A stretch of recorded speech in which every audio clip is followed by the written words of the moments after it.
What's happening? I think we are live. Yeah, looks like we're live. But I guess it's just us watching at the moment. 2 people, Christ. This is our first live ever. Oh. Hello everyone from Brazil. Cześć. Oh my god. Ahoy. Tomek, tak, cześć. Mika, hi. Hi, Mika. Mousy 010313, hey. Hello from Krakow. Kraków. Cześć, Kraków. Cześć, wielka piona. Dla mnie ziomów i dla ziomalek też. Hello from Hungary. Hungary, piona. See ya, Magyar Tigris. Cześć, Maja. Всім привіт. Ludzie. California. Mamy California. We have California, Łódź. I'm a valley boy. We're gonna find out.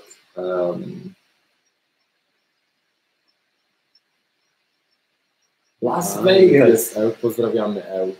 Viva Las Vegas. Ivan, ahoy, Vít. Ahoy. But this is our first live. Hopefully everything is going to work out technically. It seems it's going well so far. Podkarpacie. Can you actually hear us well? Maybe we should change the microphone. I don't know. So could you let us know in the comments if you can hear us well? I can see it already. Mika says. Dobrze słychać. Dobrze słychać, tak. Okay. Witania z Ukrainy. Aha, very good sound. Witają. Będziecie mówić po angielsku? Yes, actually. Yes, we are going to speak English mostly. We are going to mix up some languages here and there because English is a language that we both share. Absolutely. So, you know, it would be impossible for us now to speak Polish and Czech and to have a smooth stream. Absolutely, and also read, you know, all the questions from you guys, because we got questions in multiple languages: Serbian, Polish, Czech, Slovak, Russian, Ukrainian, all of them. So we would like to read them in the respective languages, right? Yeah, the original languages. We read them the original languages, and then we will see if we understand it or not. Wow, so many people. Привет из России. Всем привет, друзья. Привет, привет. Как там ваши дела? Aha. Jest super, bardzo dobrze. Poczekamy jeszcze chwilę. We're going to wait for a little bit just to let other people to join. Gdzie jesteście? W Pradze. We are in Prague. I'm visiting Prague for a few days, and that's why we decided to do live together. Классный русский, спасибо огромное.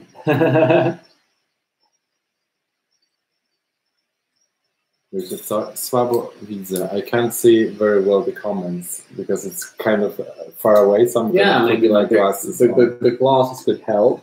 Oh yeah, that's better. You can see. Next Ukrainian video. We will see.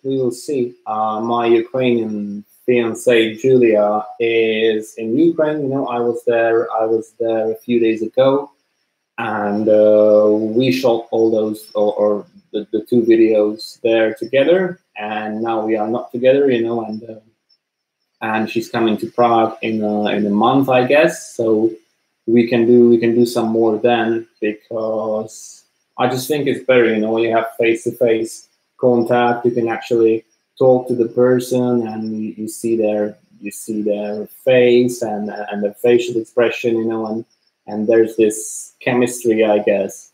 Mm-hmm. It works online as well, but yeah, I guess I wanted to say that when you have the chance, you know, to be like, you know, to be next to the person, speak to them face to face, I think that's preferable. Not necessarily. in the same physical location. Absolutely, yeah. Yeah, but I think online it works the same way. It really all depends on the sound quality. Michael Rzec. Samý lojalny fanat. Zobacz, Vít, czy świnki morskie dziś będą. Będę. Będą. Czy świnki morskie dziś będą? What does that mean? Czy się pokażą? Czy będą? Of course. Być. Yeah. Just a second, man. Chyba są trochę zajęci. No, Któreś telewizy? Którego bierzesz? Which one is it? Miekiszek. Miekisz już. Miekisz has already made his appearance in the videos. Yeah, hiding his face. He's camera shy, I suppose. A bit, I guess. Yeah, like the light is too strong for the kids. I guess. Because they like dark places, right? I remember. I don't wanna make them uncomfortable. Yeah. So you never pick up the other one, the younger one? Not really, because he doesn't really like it. Does he bite? He can. Ahoj, jak se máte? Danilo Popovič. Super, já jsem rád, že je Norbert tady, protože jsme se asi půl roku znali jenom z internetu. Ano tak, to jest nasze pierwsze spotkanie w realu. This is our first contact, first meeting in real life, let's say. Good. Tomek, Kov. What does Kov mean? Kowalewski, Kowalski. Vít, máš psa? Nemám. Nikdy jsem neměl. There is a challenge for you, Vít. Someone is asking if you can say w Szczebrzeszynie chrząszcz brzmi w trzcinie. W Szczebrzeszynie sąd brzmi w trzcinie. Chrząszcz. Chrząszcz. Brzmi w trzcinie. Brzmi w trzcinie. No nieźle. Not too bad. Nie jestem Polakiem. Well, there was a. Can we like move the chat? Can we go a bit, up and down? Yeah. Oh yeah. We can go up and down. I don't want to miss too many questions, Yes. Good. Marcin Szynkowski pyta, Julian są w Pradze. Co to znaczy Julian? Yeah. Miroshot, как относитесь к созданию общеславянского языка, чтобы все славяне друг друга понимали? Norbert could tell you a lot about that, I guess, Jeszcze raz nie usłyszałem, I couldn't hear. Как относитесь, what is your opinion Odnosiciel of к созданию общеславянского языка, towards the creation of an inter-Slavic language for all Slavs to understand each other? I think that's your topic, I mean, I'm not involved in the creation of inter-Slavic language. I'm just an observer, like everybody else, just looking at what's going on. And actually, today I've been talking to Wojta Merunka, who is one of the creators of this language, and we've been talking a lot about how it was created and how it all works. But it's going to be in a video that I'm going to publish, I don't know, in a few weeks probably, once I have time to edit it. It's going to be a very interesting conversation because I asked all the questions in Polish and Wojta was answering them in the inter-Slavic language. So we were talking about the inter-Slavic language, and we were also demonstrating how it works in practice at the same time. So then we can get deeper about this in that video that is going to be published. Norbert got a lot of content cooking for you, right? Regarding the inter-Slavic language.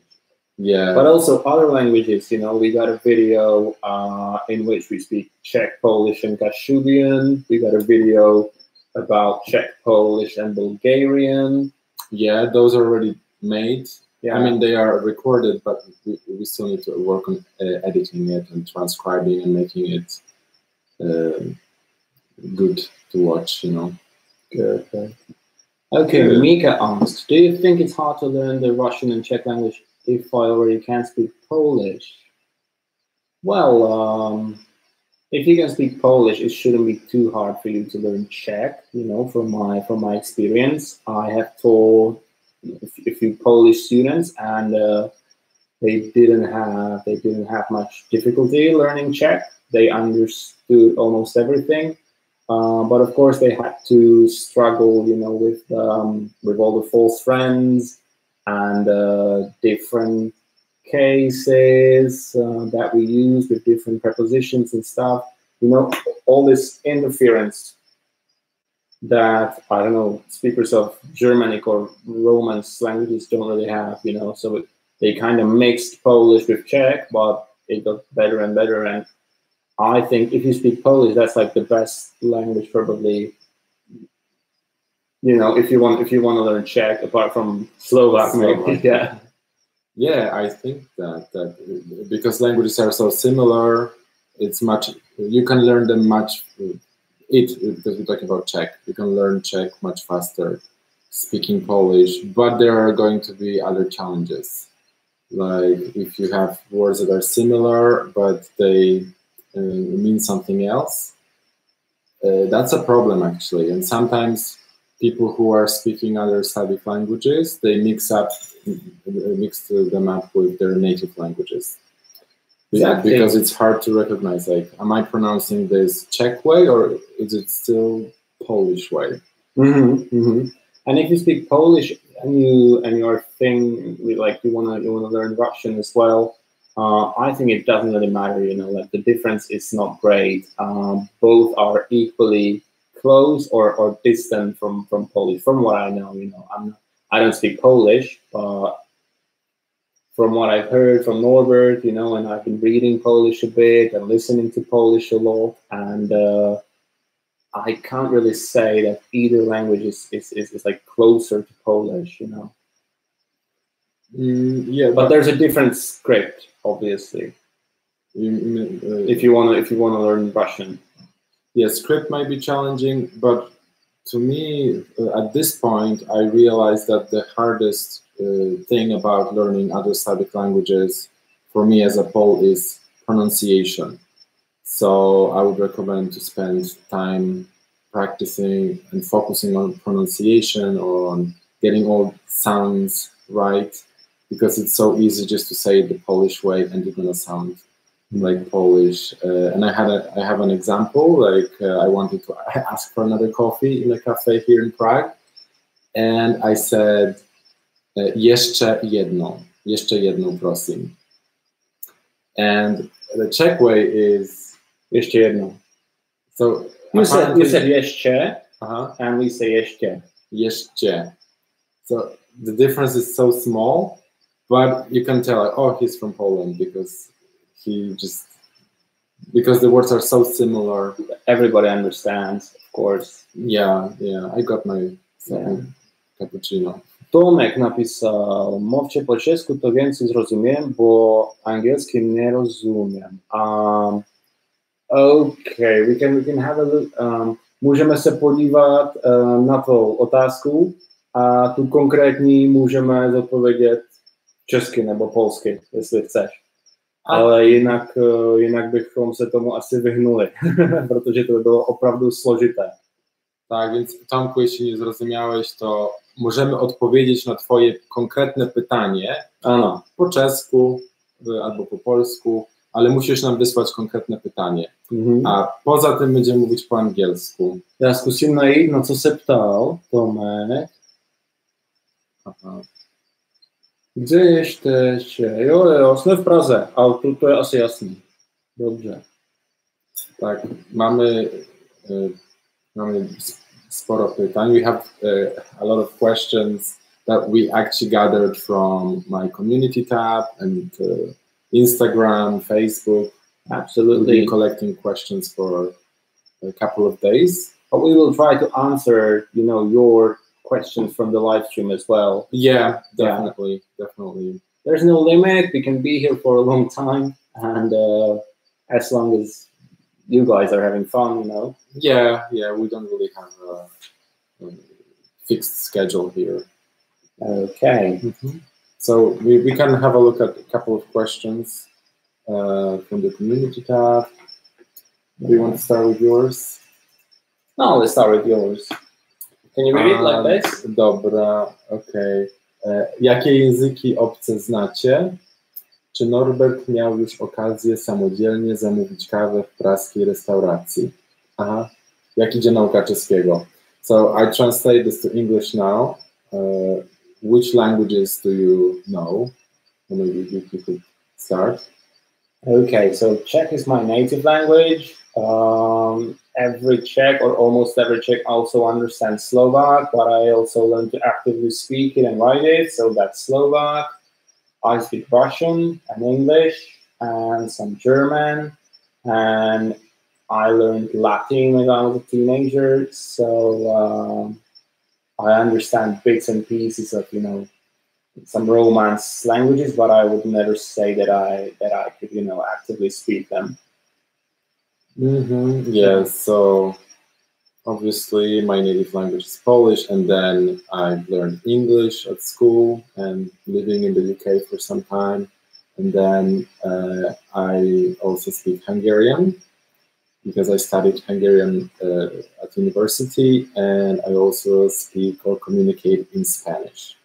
So my Spanish is the weakest because I've been learning it just by being in Mexico and picking it up on the spot. And that's it. I don't really speak any other languages, not to the level that I can say confidently that I know those languages. Just some phrases, some words, where I can just understand them. That's all. And then there is also the second part of the question was if I already ordered coffee in a restaurant in Prague, and so I already answered that I did. I even had 2 cappuccinos here, and I just said cappuccino, prosim. Thank God, you know. And I got it. Yeah, I think, No problem. This coffee vocabulary, this like Italian or yeah. But they all also ask you, like, do you want sugar or something else to get with it. So I'm very easy with coffee. I just say cappuccino and it's fine. But I know that some people are very particular about their coffees. Yeah, so they would have to review the video that we made together to get the vocabulary needed to order. And also people, people learn phrases and they learn to understand some basic phrases, and then people you run into in the city, you know, they don't really speak standard Czech, and they ask you stuff like "Mličko dáme, cukříček," and you know, then you don't understand what it's all about. Cukříček? That's like sugar and milk, you know, but they can, like, Czechs use a lot of, well, what's the pronunciation in English? Diminutives? Like making stuff smaller. Yeah. Zdrobněliny in Czech.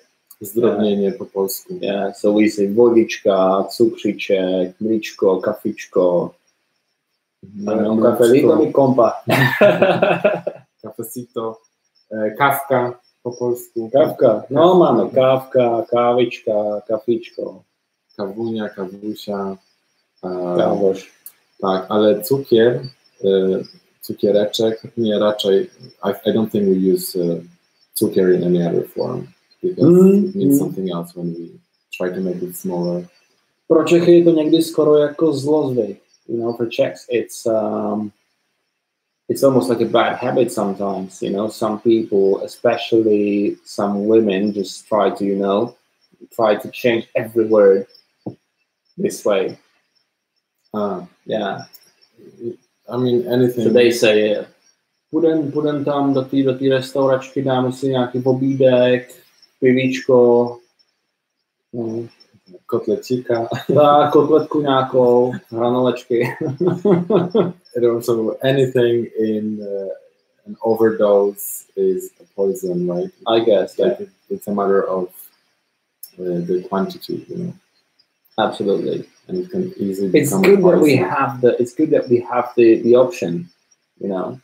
Yeah, but it's very useful. I also like using it sometimes because you can't really express this kind of familiarity or endearing qualities of something in other languages, like in English. Absolutely, yeah. There was this Czech actor. I think it was Jan Verich, and he said, you know, kulatoučké jablíčko, and then you compare it to a little round apple. You know, where's the emotion in that?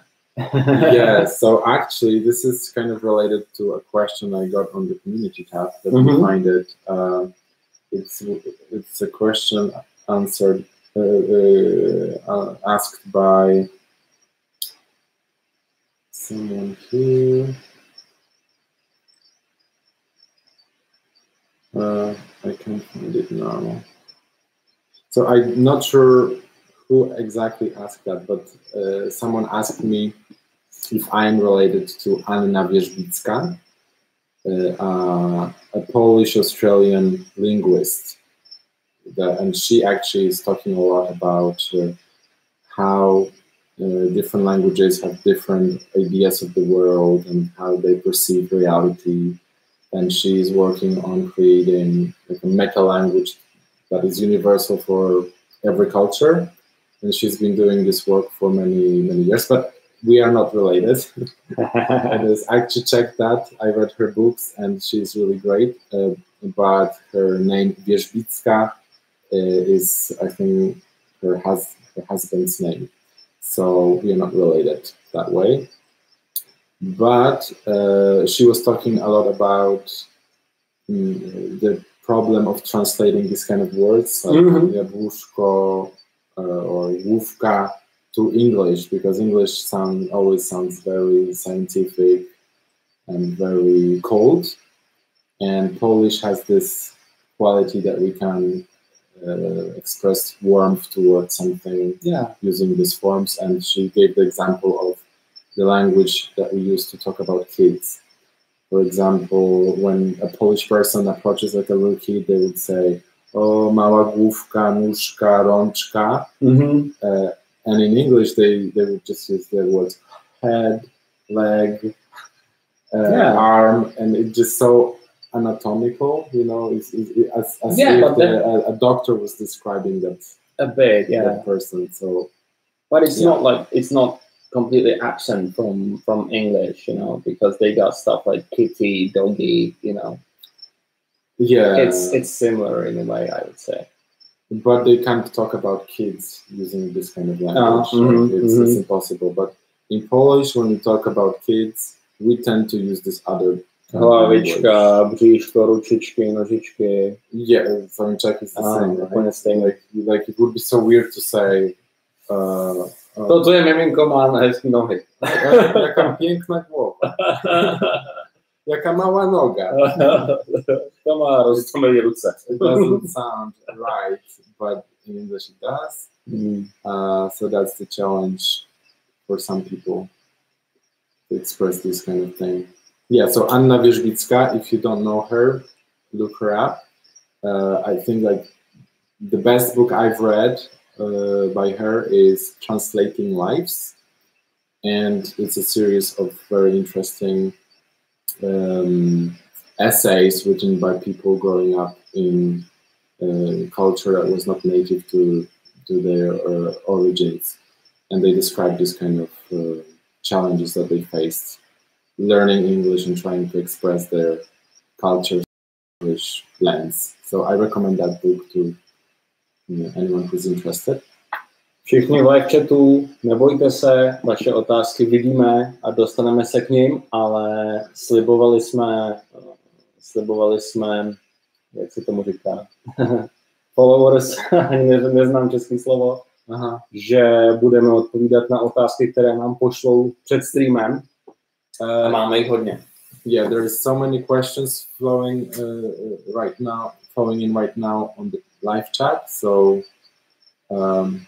let's first look at the questions we already have on the list here. I think there is a very interesting question here. It's a question from Christian Rondon, and he's asking, Czechs call Poles of psonek or psonci, psonci. What is the etymology of this word, and do the Poles have a nickname for Czechs? And there is another question by JJ related to the same topic. So let's start with Vít here. Já jsem asi nikdy neslyšel tohle slovo psonek, psonci. Neznám ho. That's interesting. I've never really heard the word, you know, psonek, psonci. I don't really know it, and I've never heard like a nickname or like an ethnic slur, you know, for the Polish from Czechs. Actually, not really. And it's kind of funny because we got, you know, nicknames or even like slurs, you know, some of the words are negative, have a negative connotation. And we got words like that for Slovaks, Germans, Russians, Ukrainians, for everyone except the Polish. Interesting. Yeah. Yes. So I don't know if there are any Czechs in the chat and they've heard of these words. Psonek, psonci, I'm not sure. I've never heard them either. But we have some words to describe Czechs, and those are pepik or pepiki. Slovaks use that too sometimes. Yeah, it's kind of negative, but maybe not to me because I'm from the north, and it's not really that. We don't really feel any attachment to this word, or we don't really have emotional reaction to it. But it comes from the name Pepik. Yeah. Pepik is the form of Joseph. Joseph. Mm-hmm. It's a diminutive form of that name, Joseph. So because there is a lot of Josefs in Czech Republic, at least that's what we think. yeah, and also it used to be a subculture, you know. Oh. It used to be a subculture. They called themselves Pepici. And they were like young people from Prague in the 19th century, maybe like even in the beginning of the 20th century, and they wore, you know, flashy clothes and jewelry, and they were a bit like dandies, I guess, you know, like they liked to show off and dance, you know, and they had their own slang, and they call themselves Pepici, Pražský Pepici, Žižkovský Pepici. So maybe that word has actually a longer history than I thought. Could be. Just because I'm from the north, we don't really talk about Czechs that much. Yeah. It's not that relevant to us, like to people in the south part of Poland, in Silesia, Śląsk. You know, they have much more contact with Czech culture, so obviously they develop this kind of slang. Yeah. You know, Slovaks use it when they laugh at us. You know, when they laugh at Czech stereotypes, socks in sandals. You know, supermarket plastic bags, and those are same stereotypes we use that are being said about Polish people. So. Okay, yeah, and like schnitzels from home on holiday in Croatia. You know.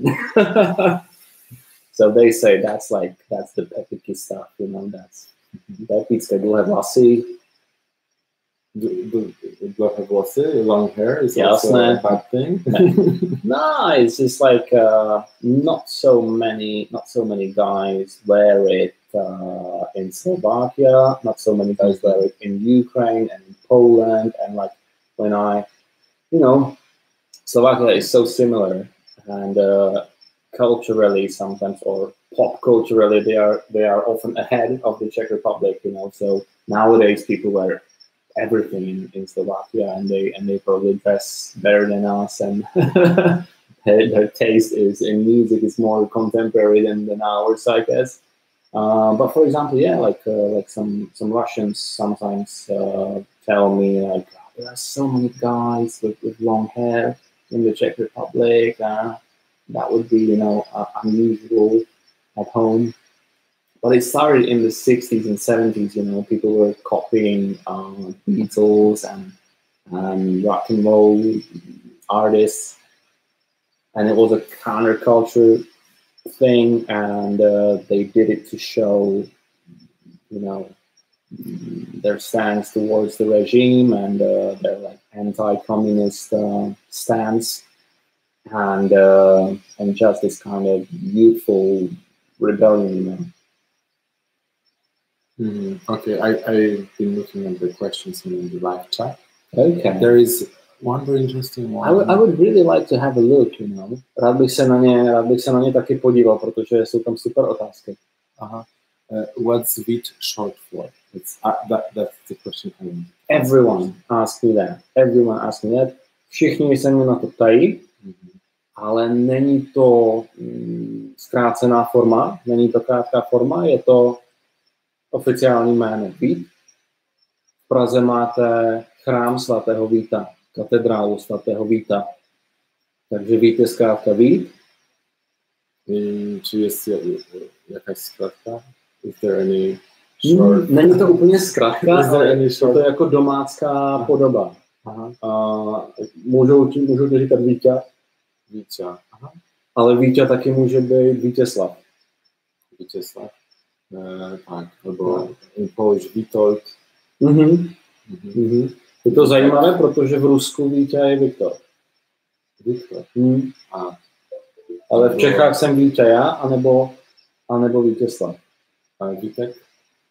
Vítek, ano, to je taková přátelská forma. Jo, to ti řekne kamarád, nebo to je smyslivé, tak? Aha. Yeah, that's what like friends call me and family sometimes. Vítek. And there was a question about which Slavic language we find most difficult. I don't remember now because I lost the question, but difficult maybe to learn or to understand. For me, so far, it has been Ukrainian. Yeah, cool. Ukrainian, because I feel like it's not really similar to Czech. It's not really that similar to Russian, you know, at least lexically, or at least standard Ukrainian.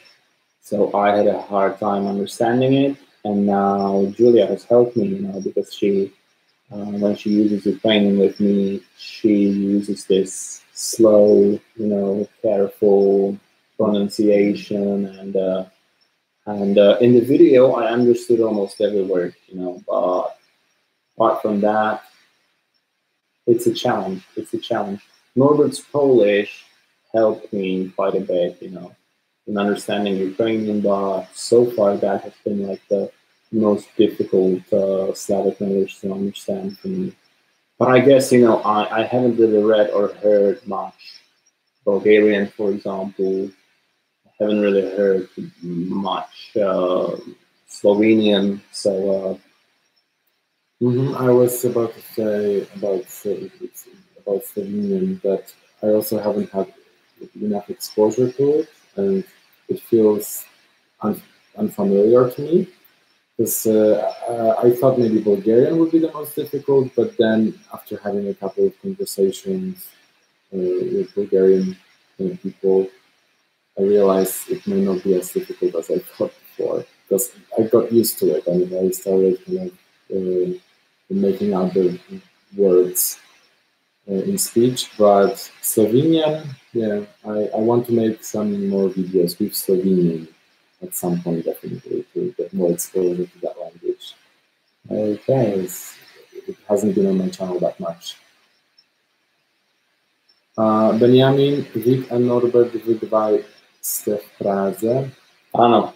Ano. Benjamin, we are in Prague. Jesteśmy w Pradze.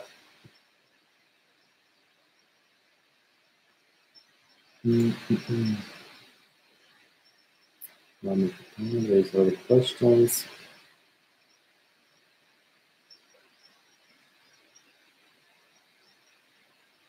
Yeah, we are reading your comments now. Maybe if you want to maybe read them by yourself. Okay, yeah. Let's answer some more. Let's answer some more of the questions we already got. You know. Okay. Tak. Ina Luško. Zdravíme. Pozdrawiamy. Tak. Ina vyhrála na Facebooku soutěž a má tady hrozně zajímavou otázku. Píše, pomyslela jsem, že bych se mohla zeptat na historii české souhlásky ř. Je to pro mě dost zajímavé. Jde to? Já jsem to sám nevěděl. Kdybych měl z hlavy říct, jaká je historie toho zvuku ř, tak by to byl problém. But I've looked it up a bit and it turned out that Czech used to have a hard R sound and a soft R sound, like Russian has today, you know.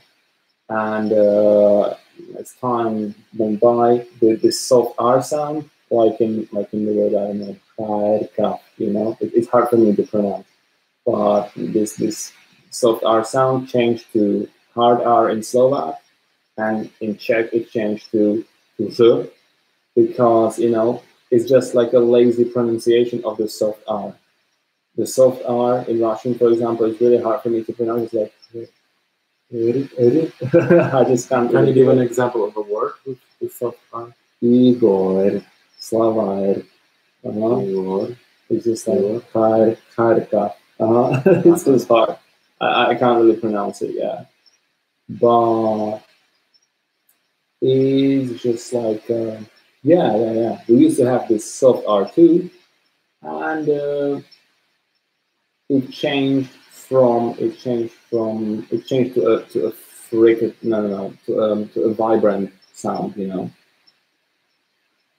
Maybe you could demonstrate the r sound. Yeah, I should do that. So it used to be like, and now it's like,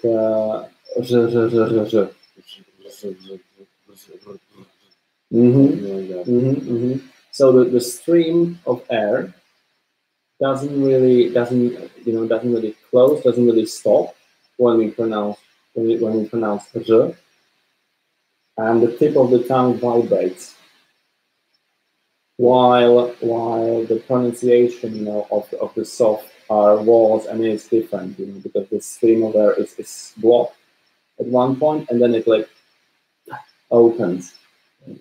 I can't really do it. Yeah, that's really good. I mean, this z sound is, I think, the most difficult in Czech, but it's also the most distinguishable for Czech language, right? It exists in other Slavic language at this point, so it's a really cool sound, I would say.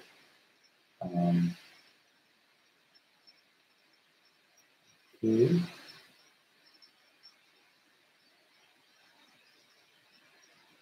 Ještě jsme dostali podobnou otázku. We got a very similar question here. The difference between the Czech sounds h and h. The difference is that h is voiced, so there is vibration, there is tone from the vocal cords when you pronounce h, and your tongue is relaxed. It doesn't really move. And it just sounds like you're really exhausted, you know, after some exercise. Hora, hospoda, hrábě, pohorky. And h is unvoiced, you know, so there is no vibration from the vocal cords, there is no tone, it's just air, and a noise from the tongue blocking it. So the tongue moves upwards a little bit, and the sound is no sound, like no tone, no vibration.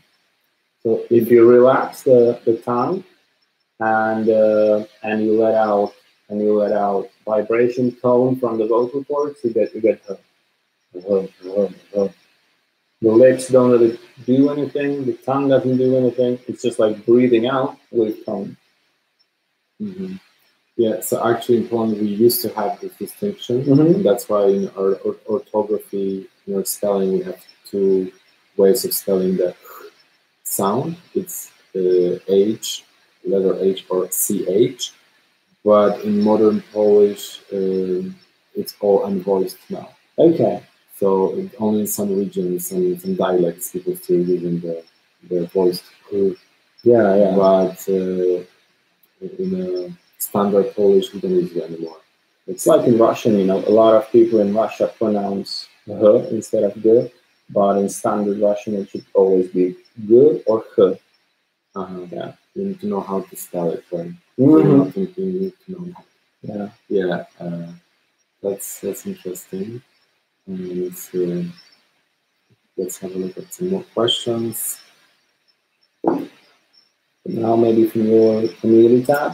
Okay, let's have a look.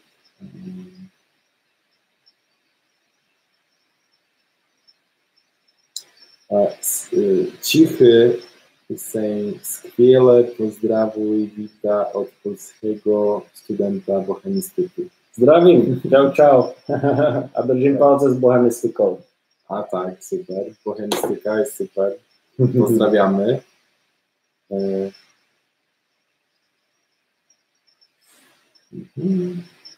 O, Biedronka pyta. Pytanie do Was obojga. Jaką najzabawniejszą historię przeżyliście jako nauczyciele języków? Těch je hodně, rozumiesz? So what was the funniest story that you were part of as a language teacher?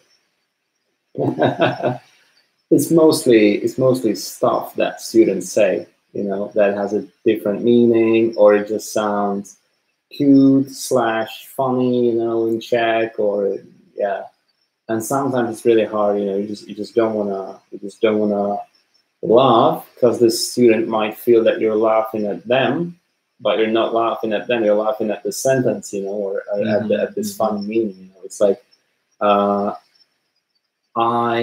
don't have a lot of money in Czech, is mám málo peněz. And it's really easy, to change that to mám malý peníz. Yeah. And when you hear like a manager, say that, and he's all serious. So I guess the most difficult part would be to explain why you're laughing. Absolutely, yeah. If you explain it, like students generally don't have a problem with that, because they know I'm not like laughing at them, like you're, it's not evil or anything. It's just like sometimes the teacher laughing or another student laughing, helps them remember, and they remember it for the rest of their lives. Right. Yes, because there is an emotion connected to it. Yes, I have similar situations, but I guess the funniest moments. There've been so many interactions at this point that it's hard to like pinpoint just one or two.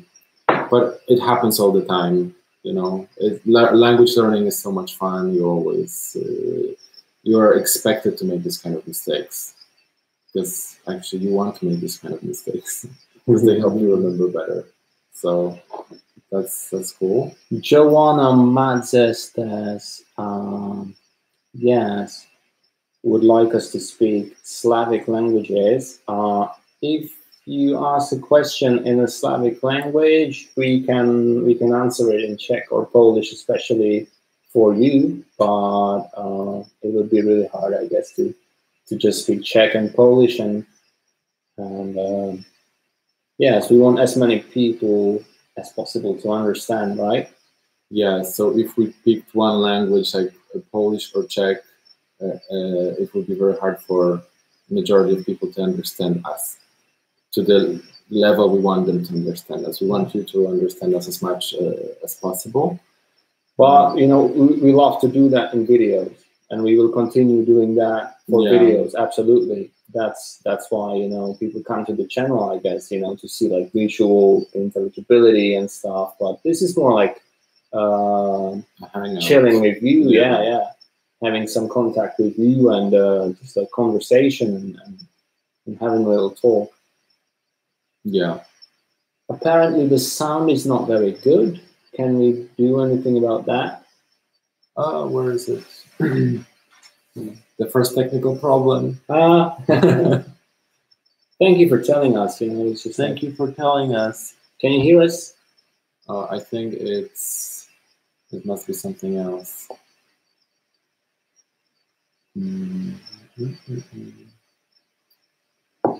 If I press this, it just stops the sound altogether.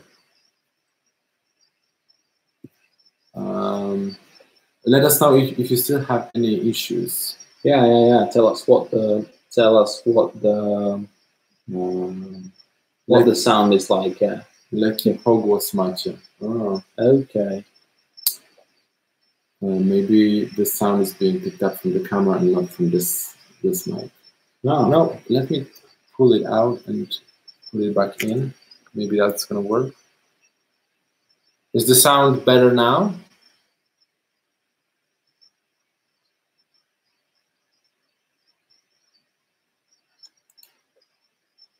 Řekněte nám, prosím, jaký je teď zvuk? Je lepší? Super. Okay.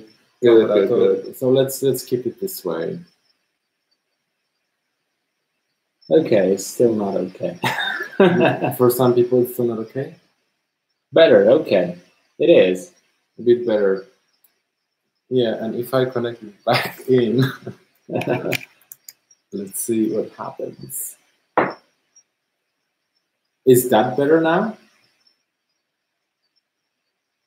Now? I just changed some settings.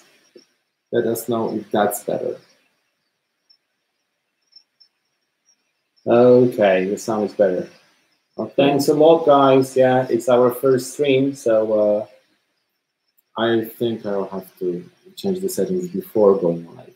Okay. That's the idea. That's our first live ever, so we didn't really know how to set it up, but apparently it's very easy. Maciej Piotrkowski, naprawdę dobrze was słychać.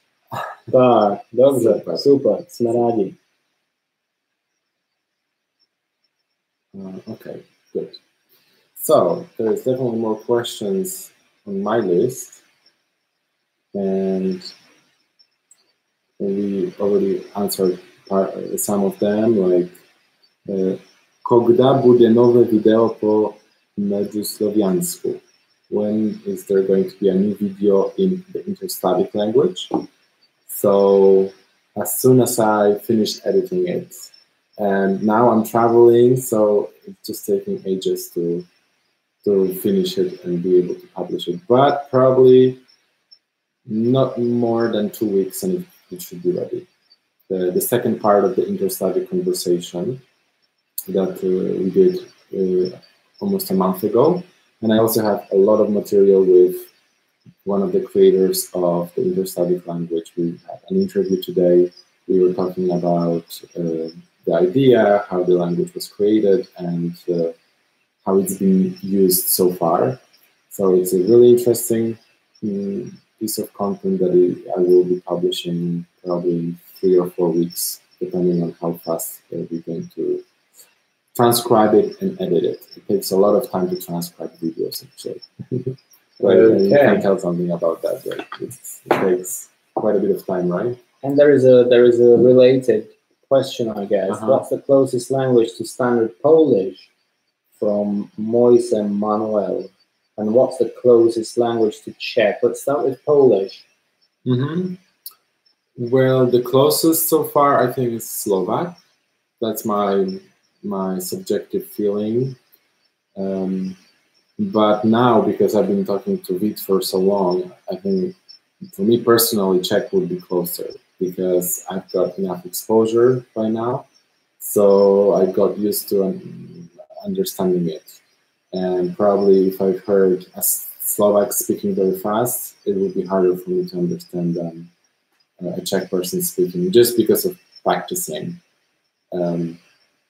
At this point, I can't say that I'm just an average Polish speaker listening to Slavic languages and trying to understand them, because I've been practicing so much that I just to learn how to understand it, what to pay attention to when listening for them, and especially the Inter-Slavic language. I spent few hours, like 3 or 4 hours being in Prague, listening to the inter-Slavic speakers that I met here, and I just understood it so well. I was so amazed. But it sounds like, you know, I don't know, some old Slavic, Church Slavonic, you know, it sounds so ancient.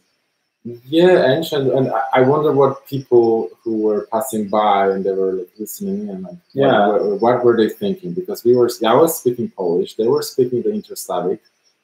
Occasionally they would speak Czech or Polish because they know multiple languages, and it was just amazing. Like, how is that possible? Like, people sitting at the table and speaking like so many languages at the same time, and it was just flowing so easily.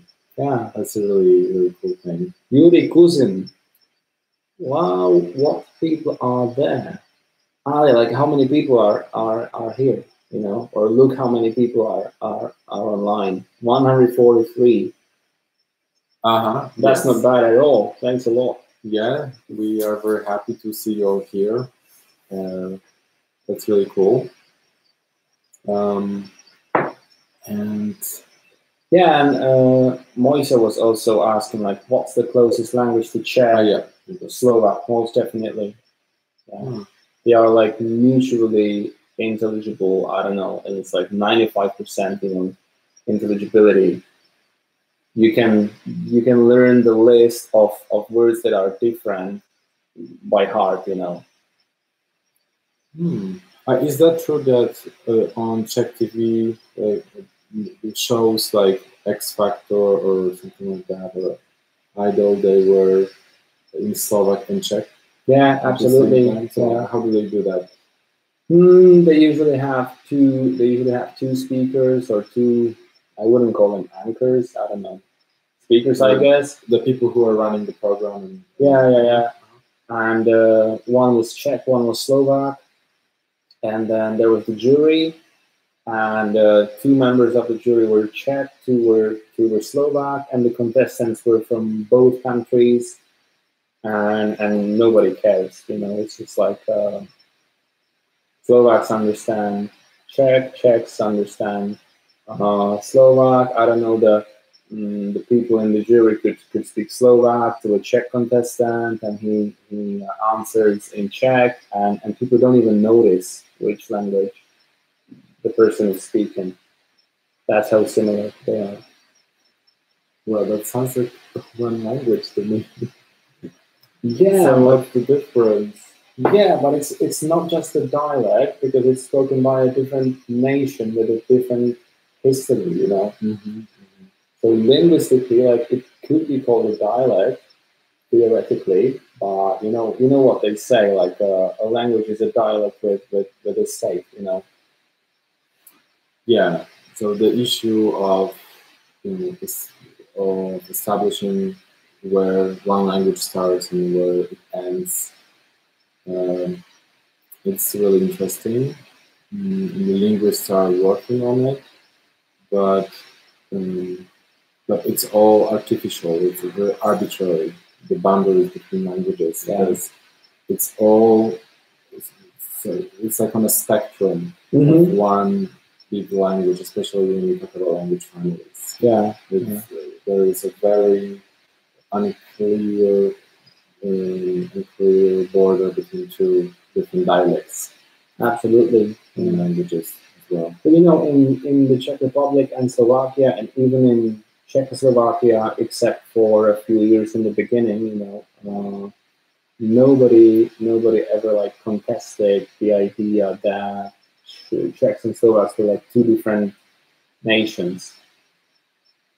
So that's why it never even occurred to people, you know, to call them dialects, because nobody ever considered Czechs and Slovaks one people, except for, you know, I don't know, those first 20 years when the founders of the new state tried to artificially make them one.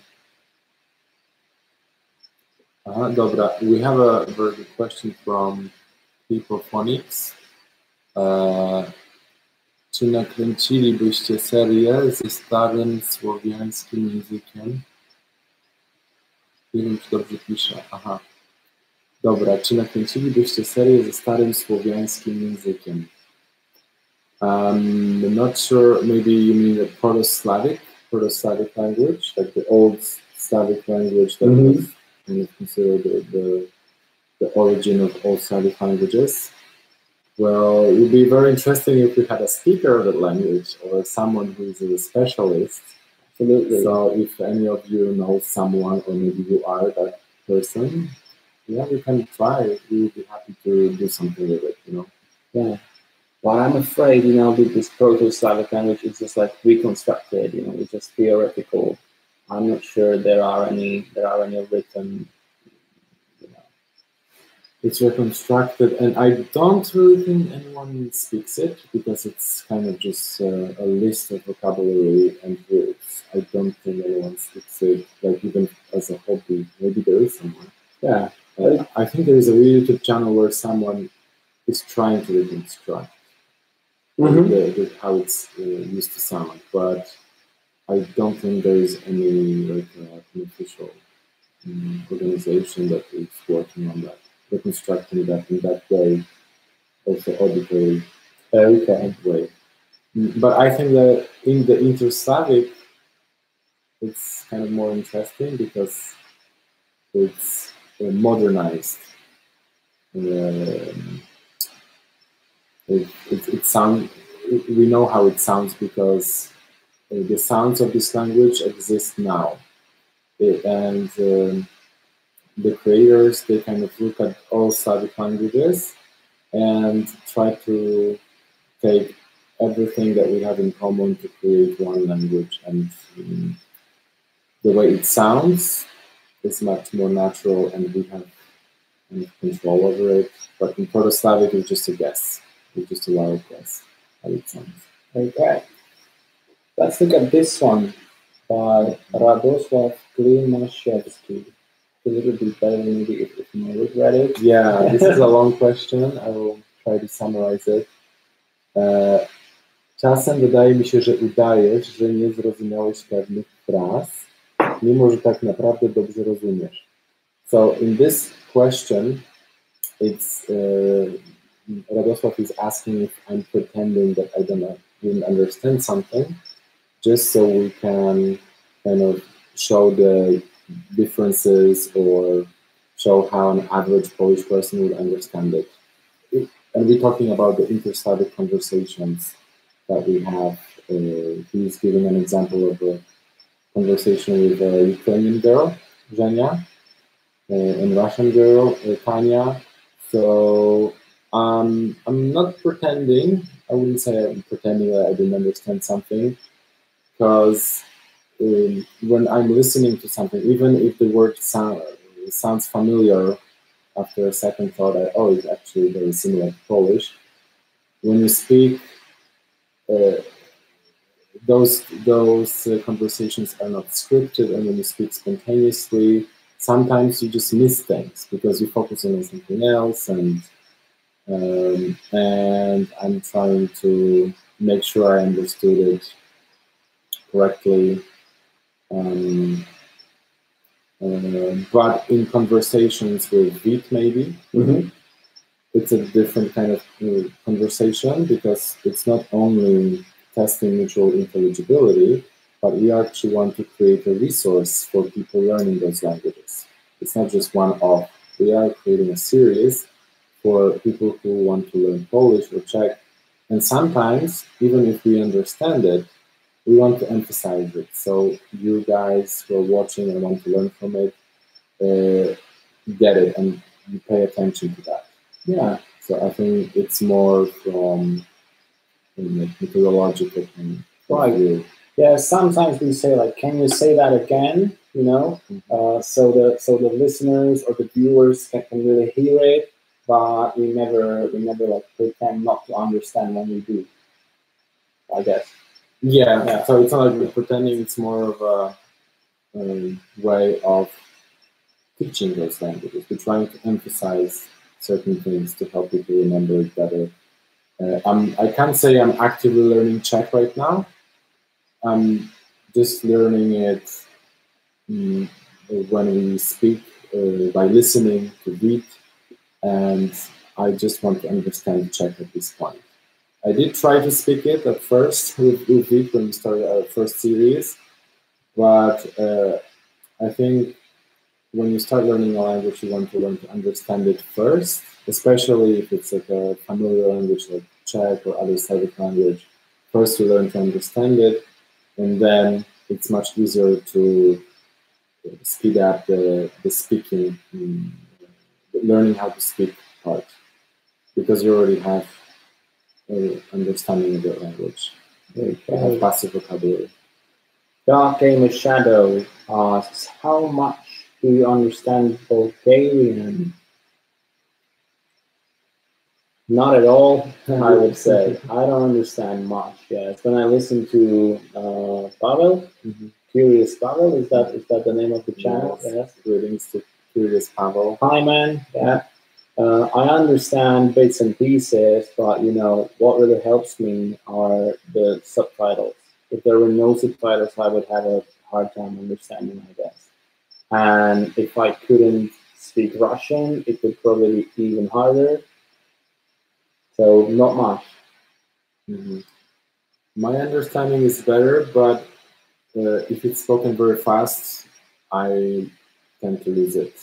I can follow. But if someone speaks to me slowly, repeats the words and sentences, then I think I can understand some things. It's very interesting language, I think, especially because it doesn't have cases. It's like kind of a different language to all the rest. So yeah. But at the same time, it has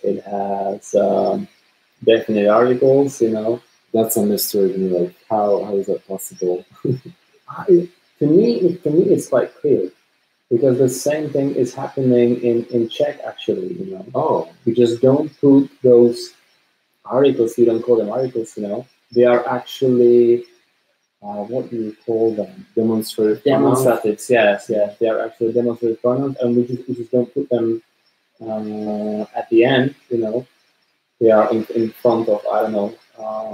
They are in front of nouns and adjectives, but in speech we use them so much that you could basically say that, you know, some people talk like that.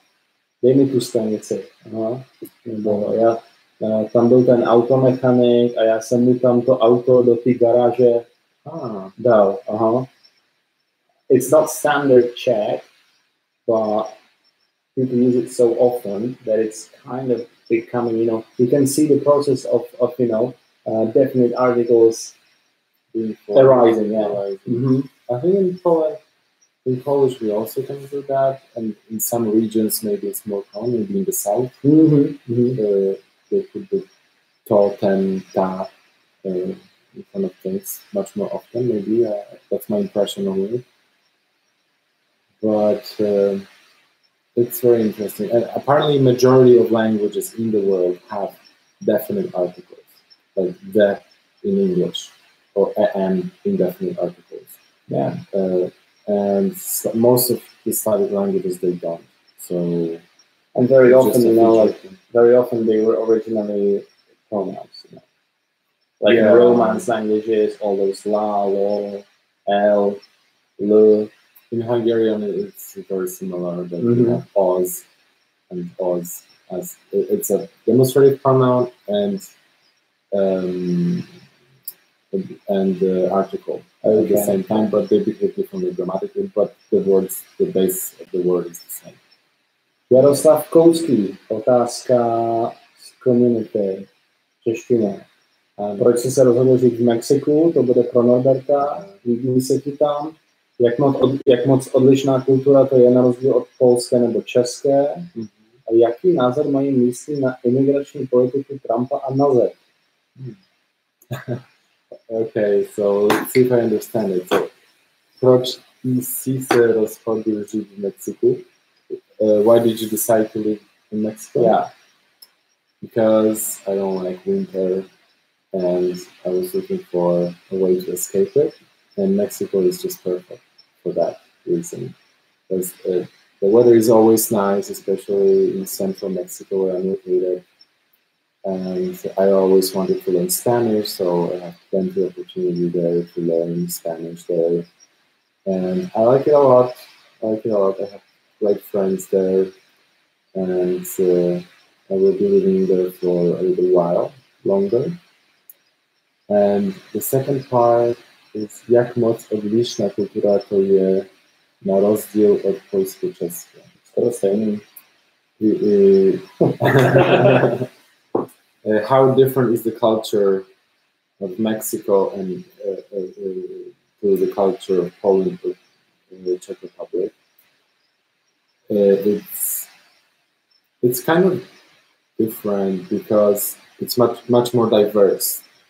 Mexico is a massive country. It's huge, and it has a lot of cultures mixed together. Like from Europe, we could look at Mexico and think it's just Mexicans living there, and they're Mexicans, but they have different minorities, ethnic groups. They still have communities that speak their local languages, local Native American languages, and they have their own customs and cultures. And there are even villages in Mexico that don't speak Spanish at all, which was very surprising to me. They do everything in their local languages. And yeah, the other things that are different, I would say the influence of these local cultures is big. For example, in religious celebrations on the streets, they add a lot of ethnic elements there, in the ethnic religions or ethnic cultures, which is kind of interesting, I think.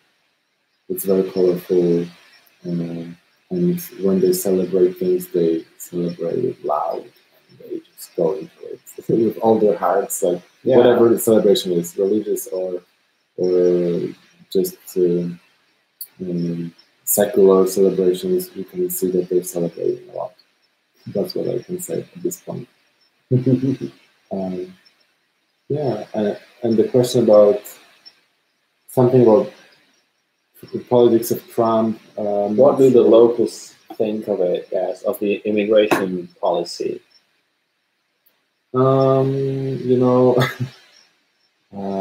I don't think I can say anything specific about it because there's so many people in Mexico. Everybody has so many opinions. Like I can't really say anything for them. You'd have to directly ask them about it. Yeah. That's good. That was an interesting question. Let's see what's going on in the live chat again. We don't want to forget that there are questions coming in. Go back so that we don't skip.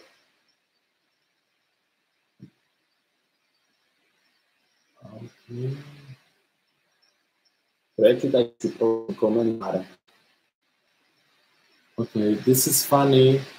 Only in Polish, północ is north, południe is south, zachód is west, and wschód is east. Yeah, do you know what zachód is in Czech?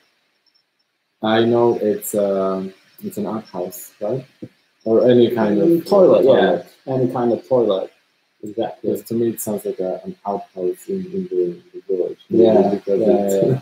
It was like Julia, in that Czech-Ukrainian video. She was like, so the name of this country means Szlach na Piwnic.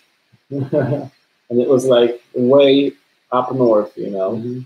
But I didn't understand.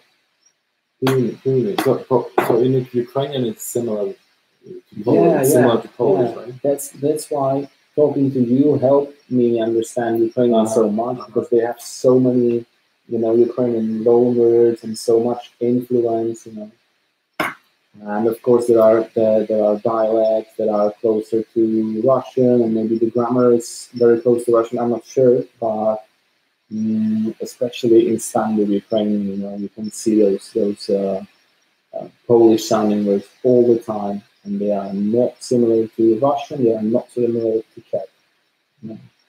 Szanowni and uwaha and all those. It's basically like Polish, you know. Yeah. Yeah, sometimes. Okay, good. So północ, you know why północ in Polish? We used to have this too in the past. We said północní strana a polední strana. But that was a long time ago. It's a little bit like on a clock, you have the indicators, and if the indicator is showing up, then it's kind of showing the północ, the midnight. Yeah, but it's also showing, you know, noon at the same time. Exactly. That's my explanation ends here. You know, I love those moments when something like this happens in class and there are like 30 people watching you, and they're like, yeah, but that's how you can remember. Absolutely, like, północ, południe, yeah. Takže poledne je jich. That's south. Południe, it's Okay. south. Good. Let's look at a few languages from my social media. Ah, this is brutal. So we got a question in Ukrainian, and the poster is specifically asking me to read it in Ukrainian. Okay, don't laugh at me. Прочитай ці питання українською на стрімі і спробуй дати відповідь. Що ти вважаєш найважливішим у вивченні мов? Чи обов'язково мати диплом перекладача, якщо ти хочеш працювати ним? Які професії можуть підійти тим, хто любить вивчати мови, і навіщо взагалі таке розмаїття, коли є англійська? Like I said, you know, I have trouble understanding Ukrainian, but I think the person says, please read this question in Ukrainian in the stream and try to answer. What do you consider most important when learning a language? Do you think it's compulsory to have like a translator, you know, diploma or education when you want to be one? I guess yes. Be a teacher? Really? No. When you want to be a translator or an interpreter, když chceš být překladatel, tak si myslím, že ve většině případů, když chceš být profesionál a dostávat peníze, tak si myslím, že to musíš vystudovat na univerzitě.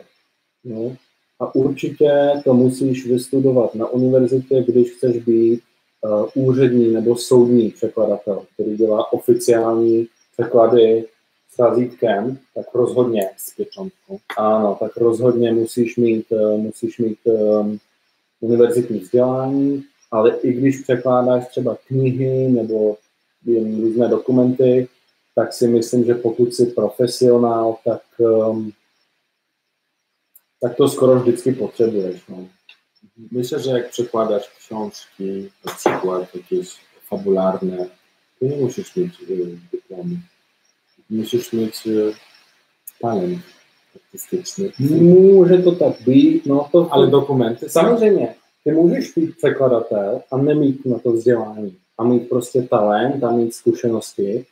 A všechno záleží na tom, jestli lidi, pro které překládáš, budou spokojení s tím překladem. A jestli, když se na něj třeba podívá expert, tak jestli neřekne, že to překládalo prase, asi to je hrozný. Well, yeah, I think you need to have some sort of qualifications or training. I mean, yeah. Doesn't have to be university, probably. Yeah, but no, but actually translating things is a skill that you have to learn about. You can't just sit and do it professionally because you know the language. Yeah. So this is a completely different approach. And I would recommend to do some sort of training.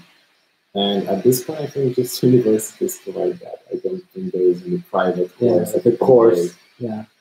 Unless you're just doing it for fun, like you might be translating books for kids or something that is not super, it's not very important. I mean, in the sense like, if you make a mistake there, it's not a big deal, you know. But if you're translating a document, everything has to be very accurate. You have to know what you're doing. Olia Kuzina compliments my Ukrainian pronunciation. Oh. Thanks a lot, but it's very kind of you, but I know it is what it is, you know. You read Cyrillic alphabet, so that's very useful.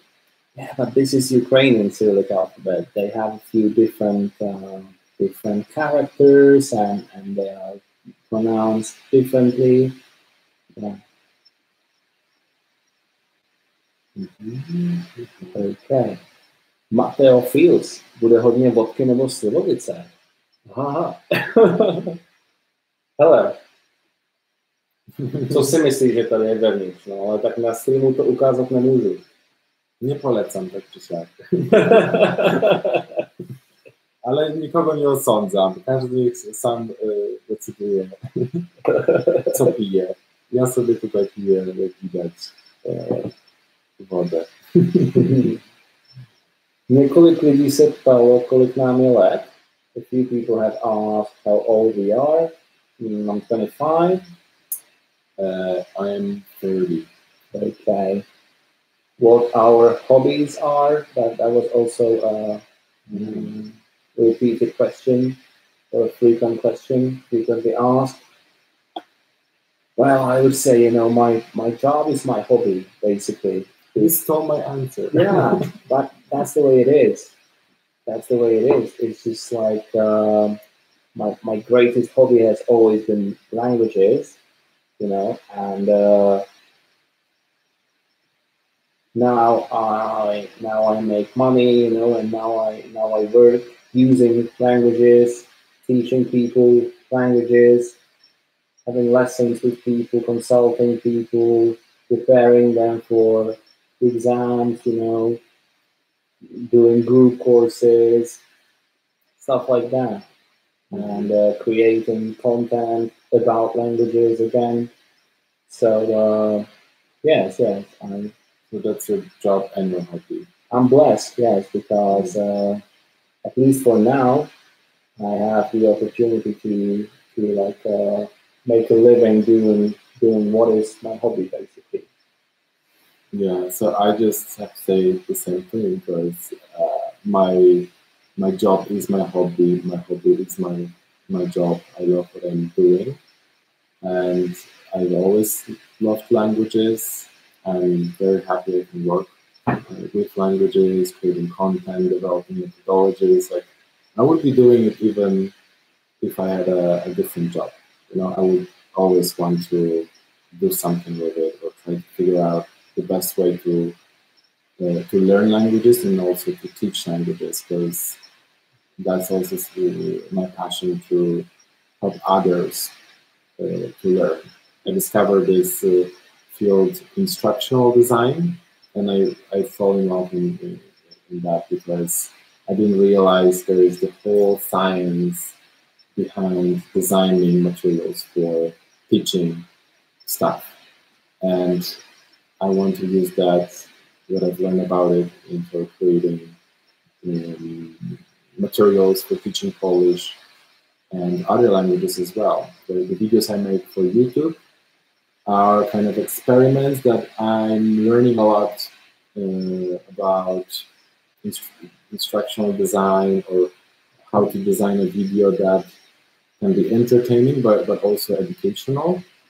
And I love your feedback when you leave comments and tell me that you're learning from those videos, and it's a very useful resource. If you have any more feedback, I'm always happy to hear it, because that helps me improve the videos, the materials I post on YouTube, the materials I make for my students. It's just what I love doing, you know.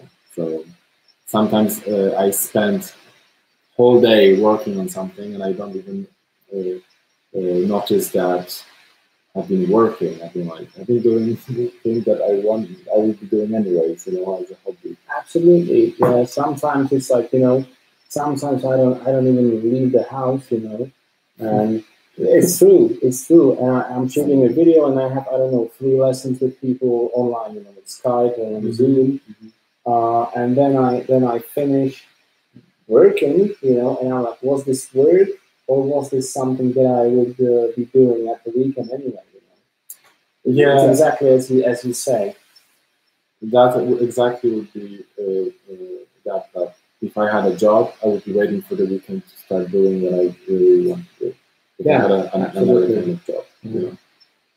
Making videos and making content for Instagram and Facebook is not my job. It's not what brings me money on its own, but it brings me clients. It brings me new students.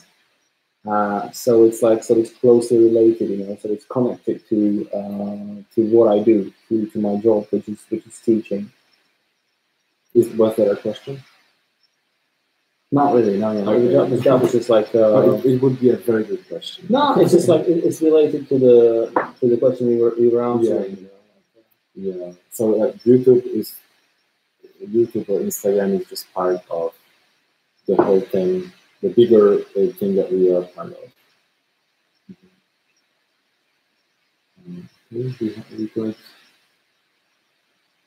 We got. Guys, please try to fix the sound one more time because there is hissing and echoing in the background. Okay. Yeah, let's try that. Thank you. Name, surname. Okay, and now I'm going to connect back in. That's the most primitive way of fixing things. Guys, please, can you tell us if the sound has gotten better now? Ktoś wam ten dźwięk ciągle trzaska. Czy to jest lodówka? Nie chodzi. Could be just my arms, you know, or... Oh yeah, maybe the table. It's very... Yeah. Quick sort.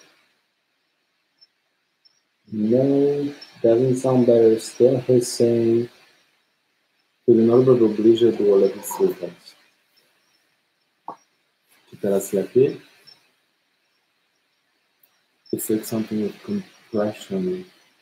Dobro je. So for some people it works. For some people it doesn't. What did you study? Oh, this is a good question. UCK. Guys, what did you study in university? I'm curious. Sorry, you might have mentioned this already. Okay, we haven't mentioned this yet. Yeah, and a few people have been asking this. That's a good question. Okay. So I might start here. I studied two things, but I graduated Hungarian studies in Poland.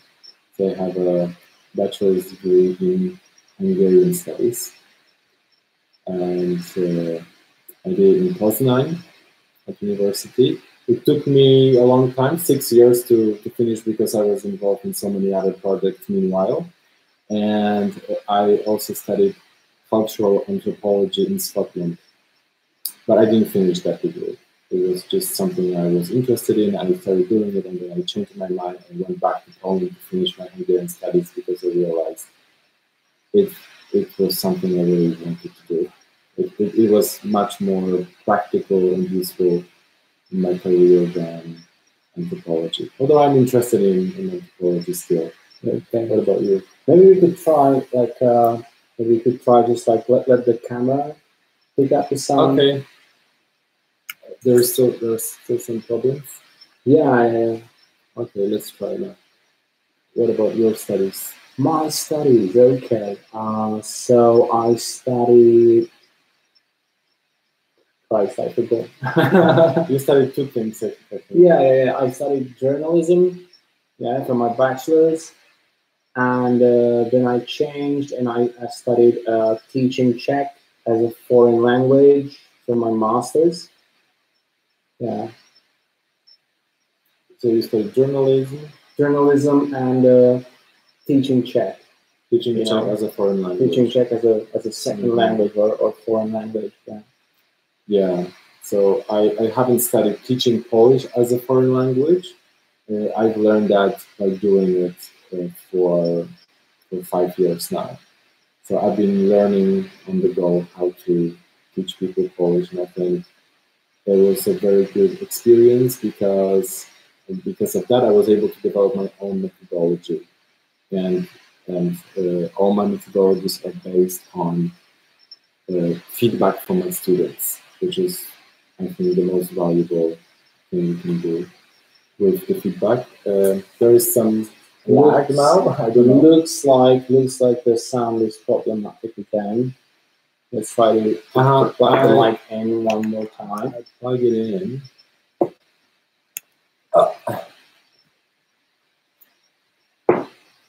Okay. Okay.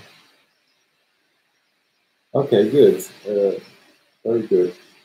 I think we will be slowly closing down the chat because now we have some technical problems. I don't know, maybe we crossing some lines on YouTube. Maybe we shouldn't be running lives for that long. I don't know. This is our first live. But I really appreciate so many people coming. All of you guys are awesome, leaving so many questions, and it's been so much fun, actually. Absolutely. Yeah. We were planning to do something different, but it kind of just happened, you know. It did. It's live, you know. It's Yeah, happening live. So I think that was the coolest part of it. So I think thank you very much for joining us today. Thanks a lot, guys. Yeah, we might do another live at some point. Absolutely. If you're gonna like it. And we will see you in the next video. Yeah, and if we haven't answered your questions, forgive us. Yeah, sorry. There have been so many. You know, if we wanted to answer them all, we would be here till dawn. You know. But thanks a lot for the questions, and I will try to answer some of the questions you sent me on my social media. I will just answer them, you know, in stories or something like that. Yeah, and I will be answering questions in the community tab. So you actually can go there and leave comments there in the community tab or under this video as well, because we're gonna make this video stay on the channel, so you will be able to watch it later. Dziękujemy bardzo, dzięki i Спасибо, дякуємо, до побачення.